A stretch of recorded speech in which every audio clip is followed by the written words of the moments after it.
Bien inaliénable de l'État français, seule une loi ou un décret permettrait le déclassement de ces crânes.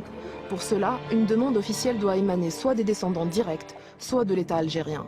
La voie des descendants semble compliquée, car comment les retrouver plus d'un siècle et demi après la mort de leurs ancêtres?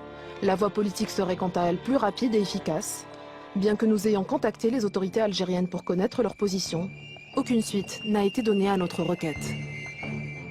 En fait, on les a retirés de la vision du public. Le silence a été rompu une première fois en 2011 à travers une pétition qui n'a eu que peu d'écho. En mai dernier, une nouvelle pétition lancée par 7 universitaires algériens recueille cette fois-ci près de 30 000 signatures. Il ne s'agit pas de vengeance, il s'agit simplement de donner la vérité à l'histoire.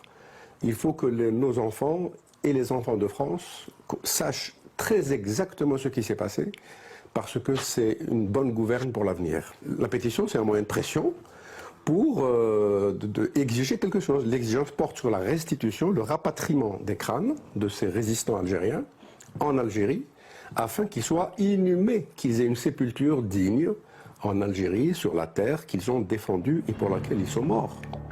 Bien inaliénable de l'État français, seule une loi ou un décret permettrait le déclassement de ces crânes. Pour cela, une demande officielle doit émaner soit des descendants directs, soit de l'État algérien. La voie des descendants semble compliquée, car comment les retrouver plus d'un siècle et demi après la mort de leurs ancêtres? La voie politique serait quant à elle plus rapide et efficace.